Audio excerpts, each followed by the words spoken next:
Welcome to the Book Insider. Today we're going to talk about the book You Only Die Once by Jodi Wellman. Liam's life wasn't going great. Every day was the same. Wake up, go to work, attend boring meetings, see the same faces, and come home exhausted.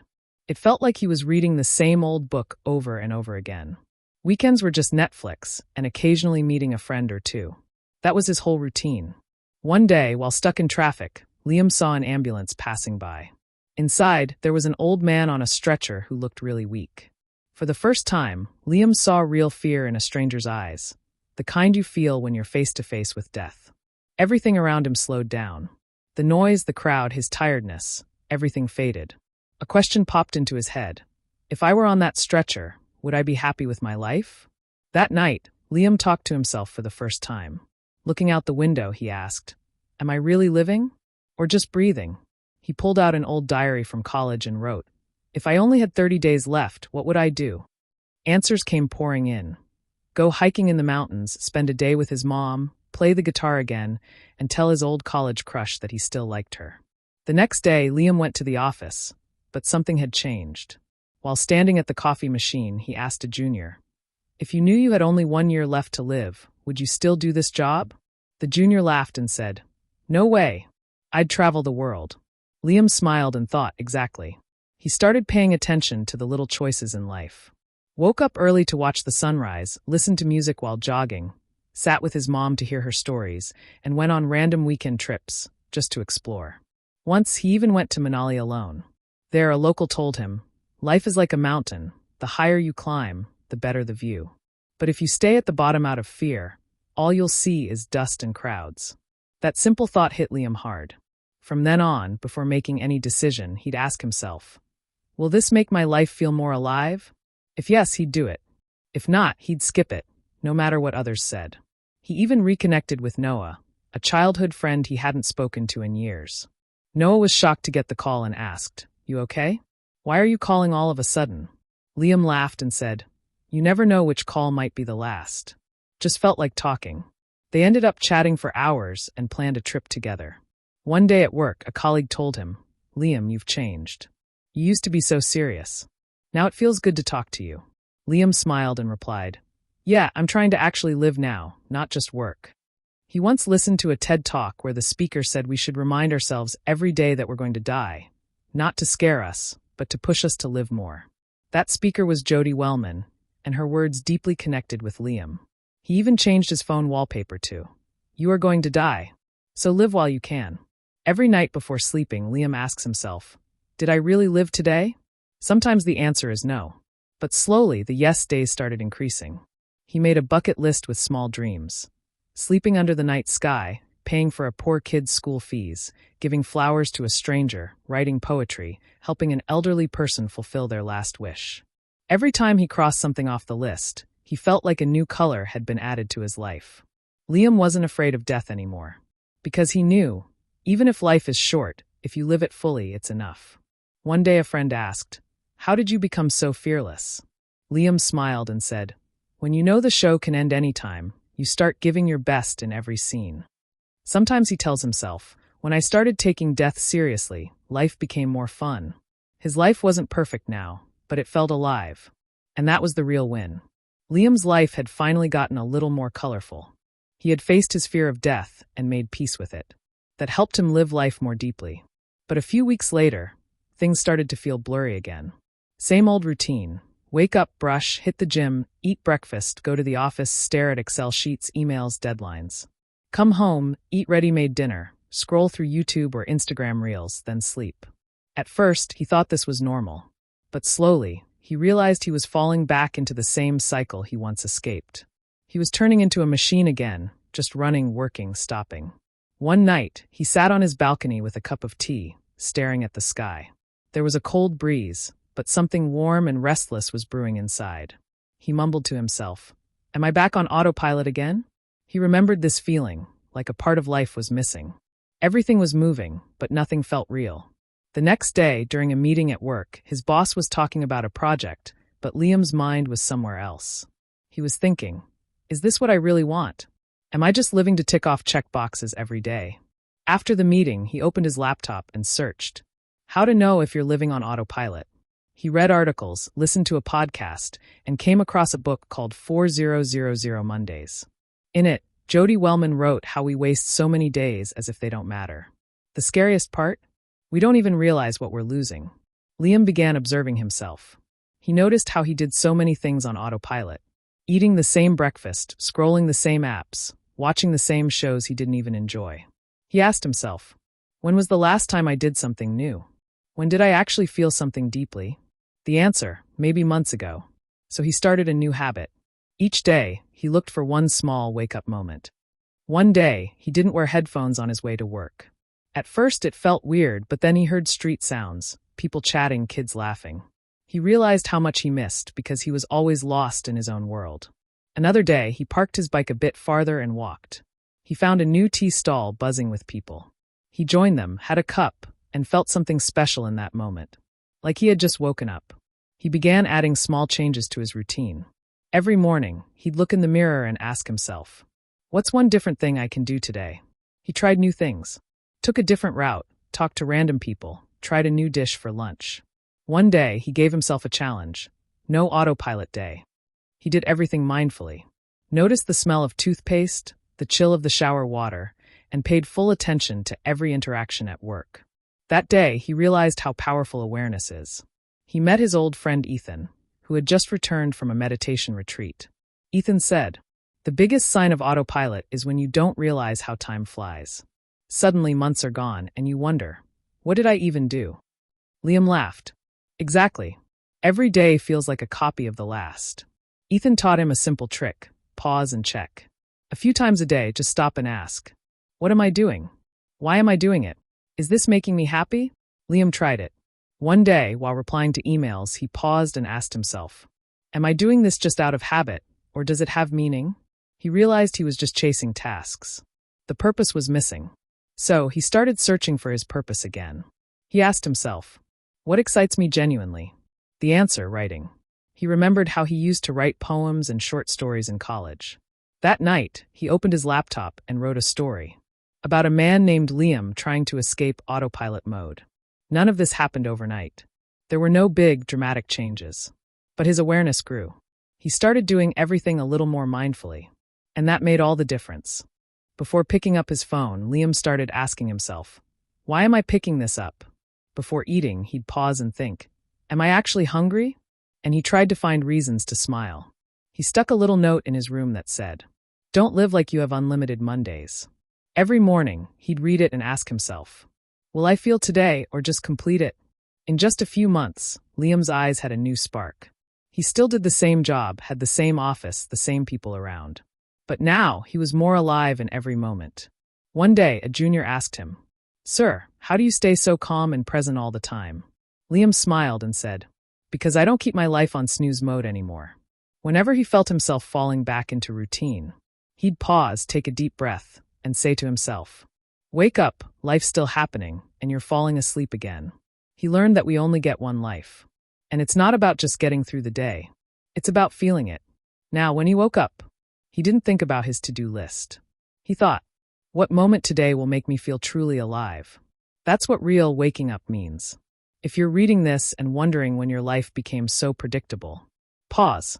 Ask yourself, am I awake or just running on autopilot? Because living on autopilot may feel safe. But real joy comes when you live consciously. Just like Liam learned, awareness is the key to really living. Otherwise, life will pass by, and you won't even notice. Liam wasn't the same anymore. There was a calm in his eyes. Not a tired calm, but one of someone who had reconnected with himself. He had pulled his life out of autopilot, and now lived every day with more awareness. But one thing still bothered him: regret from the past. One evening, while digging through his old wooden trunk, he found an old faded diary from college. He flipped through it and read, one day, I'll write a book that helps people meet themselves. And another page said, I love singing, but what will people say? Liam sat there, holding the diary, lost in old dreams. A question hit him. If my life ended today, could I say I did everything I truly wanted? That question shook him. Later that night, while browsing online, he came across a concept by Jodi Wellman called the deathbed gut check. It's a simple idea. Picture yourself on your deathbed. Would you be happy with the choices you made? Or would you have regrets? Liam really thought about that. He imagined it clearly. A white hospital bed, machines beeping, family nearby. Memories playing in his mind. Did I truly live? He asked himself. The next morning, he created a new daily ritual. Every day he'd ask, if today was my last day, what would I do? He started making small changes. He called people he hadn't spoken to in years, said sorry where it mattered, and sat with his mom for 2 hours, just talking about childhood. Then he made a list of regrets still living inside him. Never gave singing a chance. Skipped public speaking because of fear. Lost a best friend over ego. Never told the girl he truly loved how he felt. Looking at the list, he sat in silence, feeling ashamed. But then he said to himself, there's still time. Let's not repeat this. That same day, he pulled out his old harmonium, a gift from his dad during school. He dusted it off and sang. Not to impress, but just for himself. His voice wasn't perfect, but it was honest. And that was enough. He messaged his old friend. I'm sorry, man. I messed up. A few hours later, his friend replied. I've been wanting to talk too. They talked for hours and laughed about old memories. Liam realized, a regret-free life doesn't mean you've never made mistakes. It means you don't keep repeating them, and you learn from them. One day at the office, a junior asked him, Sir, how do you stay so clear-headed with all this work? Liam smiled and said, Because I make decisions while imagining myself in the future. I ask, would I regret this if tonight was my last night? Then one weekend, he gave himself an experiment, the deathbed weekend. He lived those 2 days as if they were his last. On day 1, he wore his favorite shirt, ate macaroni and cheese made by his mom, and instead of reading a book, he wrote a letter to himself about why life is so precious. One evening, instead of going to the mall, Liam sat in a park and watched the sun set. As he looked at the orange sky, he felt like it was telling his story. The next day, he did something he'd been avoiding for years. He sang at an open mic night. His hands were shaking, his voice cracked a little, but in the end, he got applause. More importantly, he felt a deep peace inside. Those 2 days felt like meditation. That's when he realized, life becomes regret-free only when you start truly living for yourself. From small choices to big dreams, he decided to live with intention. He even started a new Sunday ritual, sitting alone for an hour, thinking about where his life was going and checking if he was really making the choices he'd be proud of one day. He gave himself some new rules. Don't wait to say what you feel. Try what scares you. Laugh loudly, even if no one joins. And most importantly, don't let time win without trying. Now, whenever he feels scared to do something or wants to give up on a dream, he imagines himself on a hospital bed asking, will I be happy I didn't do this? If the answer is no, he goes and does it. One day, his mom said, Liam, you've changed. You seem lighter, like something inside you is clean. Liam smiled and replied, because now I'm living, Mom, like it's my last time. He even started inspiring others. He created a small blog called Liam's Monday where he shared his thoughts, regrets, and lessons. People read it and commented, Liam, it felt like someone woke us up. And it was true. Sometimes one shock, one question, or one line can change a whole life. Liam still made mistakes. He still got scared and cried. But now, he didn't run from those feelings. He faced them, understood them, learned from them. That, he realized, is the real win, living a life that your future self will thank you for. Because at the end, we don't remember the trophies or money. We remember the choices we made from the heart. And Liam was now living a regret-free, alive life. His past regrets had taught him a lot. He turned them into fuel to make his present more alive and meaningful. But human nature is funny. Solve one question, and another shows up. Now at night, before sleeping, when he asked himself, if today was my last day, would I be happy? The answer was usually yes. But one night, something felt off. He sat in his balcony with tea in hand, staring at the sky. Everything was okay, but still something felt missing. He thought, I'm living. I'm reducing regrets. But am I really alive in every part of life? Do I feel the same energy, curiosity, and joy in all areas? At that moment, he got a notification. A new podcast by Jodi Wellman, The Aliveness Audit. He got curious and started listening. Jodi said, we think we're alive because we breathe, work, and enjoy weekends. But real aliveness comes when your days spark something in you. She shared a method, the Aliveness Audit. It's a self-check where you look at different parts of your life, relationships, career, hobbies, health, spirituality, and ask, where do I feel truly alive and where am I just functioning? Liam loved the idea. That night, he grabbed a notebook and created 5 categories. 1. Work. 2. Relationships. 3. Personal growth. 4. Health. 5. Joy and fun. Next to each, he wrote, do I feel alive in this part of my life? Then he answered honestly. Work. Doing fine, earning money, getting respect, but not excited anymore. Just finishing projects. Not feeling inspired. Score, 6 out of 10. Relationships. Good connection with family, reconnected with some friends, but emotional depth is missing. A layer I haven't opened yet. Score, 7 out of 10. Personal growth. Learning something new weekly, reading books, but not really challenging myself. Score, 5 out of 10. Health. I walk and eat somewhat healthy, but I don't feel energetic. Fitness is just a label. Score, 4 out of 10. Joy and fun. Rarely sing, barely travel anymore, forgot how to play. Even laughter feels planned. Score, 3 out of 10. When Liam saw the scores, he was shocked. He thought he had made big progress after letting go of regrets. But now he realized there's still room to grow. And yes, he did start to change, but he was still just getting by in some parts of his life. So the next day, he set a goal for himself. Every week, I'll bring one area of my life a little more alive. Just one small shift at a time. He started with joy and fun.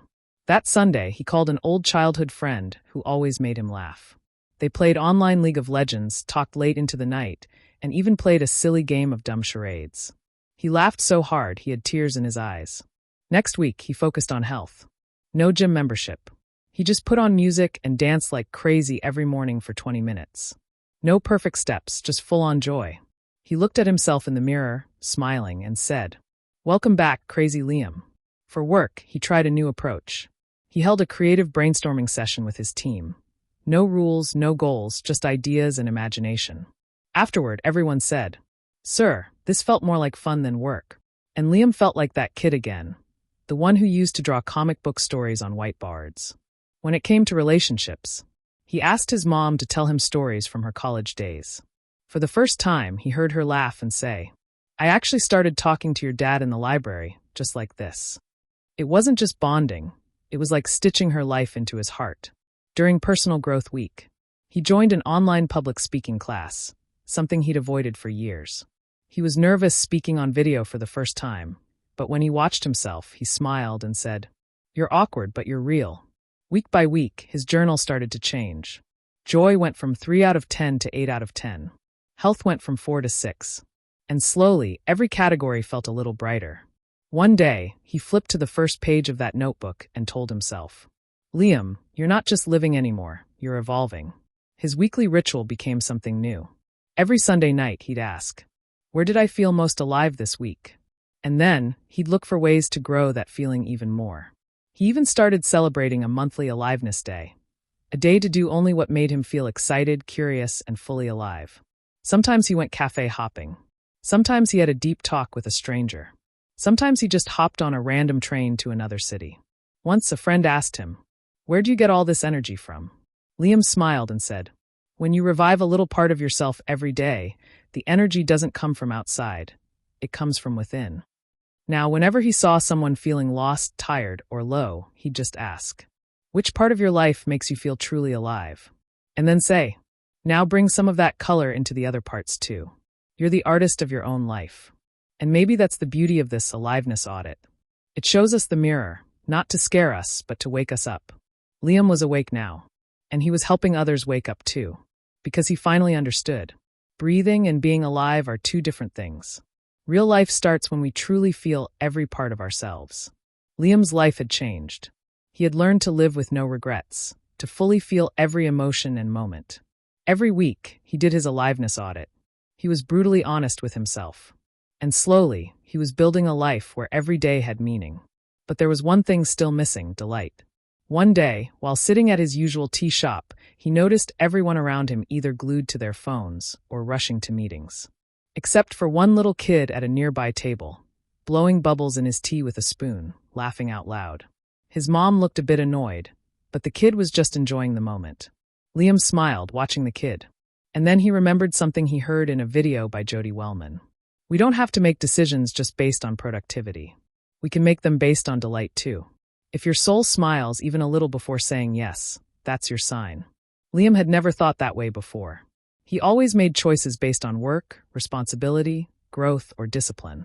But what about decisions made just for fun? Just for wonder? Just for the thrill? That night, he went home and wrote a new question in his journal. What brings me joy? At first, it felt weird. What even is delight? Maybe it's a mix of joy, fun, and excitement. So he started thinking. He remembered a spontaneous road trip where he breathed in the scent of wet earth in a remote village. Delight. He remembered dancing in the rain after work. Delight. Flying kites for hours with his nephew. Just for fun. Delight. Delight used to be in small moments. No scorecards, no outcomes. Just pure presence and joy. The next day, Liam made a new rule for himself. Every day, make one decision just for delight, even if it's something really small. On the first day, he played his favorite song on repeat and let himself dance freely. The next day, he went to a random cafe, didn't look at the menu, and told the chef, "Surprise me." On the third day, he went to the library and picked a book he normally would never choose. Slowly, his decisions started to shift. Earlier, he used to plan his day around productivity. Now he started asking, will this make my heart happy? If he had to meet a friend, he'd ask, will this conversation energize me or drain me? Before watching a movie, he'd think, will this spark my imagination? One day, his friend Noah said, you've been glowing lately. What's up? Liam laughed and said, yeah, I only do things now that turn on the light inside me. Noah looked confused and asked, so you've quit everything else? Liam replied, no man, I still work, pay bills, handle responsibilities.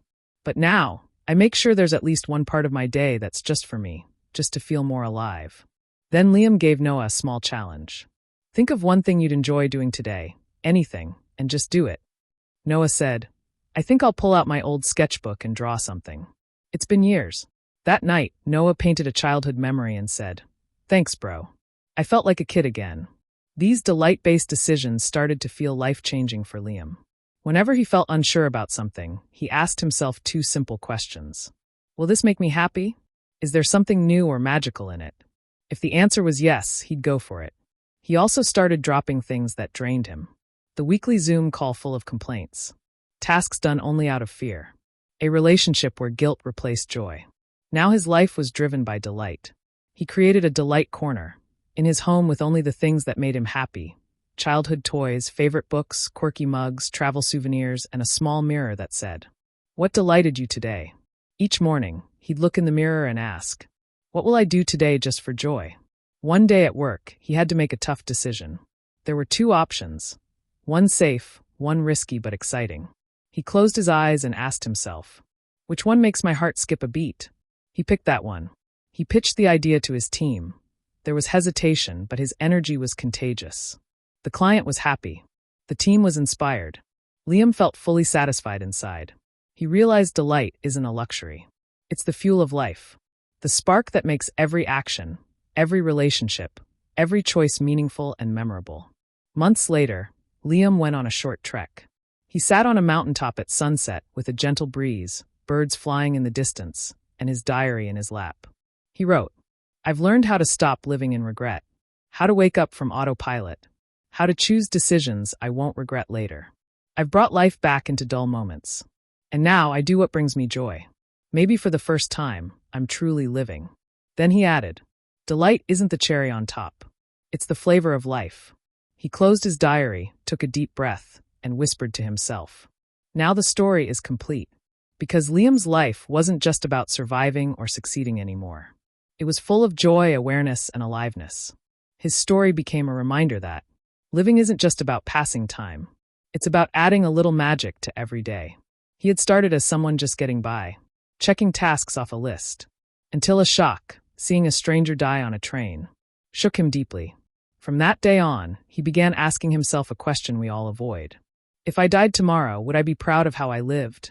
He reevaluated his choices, questioned old habits, and tried to break free from the autopilot mode most people live in.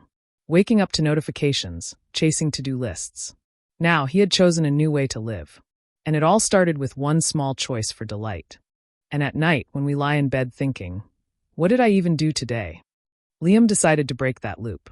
He started having brutally honest conversations with himself. He began using a deathbed gut check. Before every big decision, he'd ask, "If I were looking at this on my last day, would I regret it?" It wasn't just a thought. It was a powerful filter. It helped him reset his priorities. Slowly, he began to notice the parts of his life where he felt dead inside. Pointless meetings, draining friendships, and work that lacked passion. But instead of deleting those areas, he redesigned them. That's when he started his aliveness audit. Every week, he'd ask himself, where do I feel most alive? And where do I feel completely lost? This audit became his compass. It guided him toward decisions driven by delight. He started choosing what made his soul happy, not just what filled his calendar. Small things, dancing to his favorite song, playing with old toys, walking into a random cafe, became just as important as project deadlines or income. Liam realized that delight isn't a distraction, it's the essence. A reminder that we're not machines. We're humans who can imagine, wonder, laugh for no reason. And if we lose that, what's left? Now, Liam's mornings didn't start with his phone. They started with a mirror that asked, what delighted you yesterday? What will delight you today? Every day, he chose a new experience, an old hobby, a new path, a deep conversation.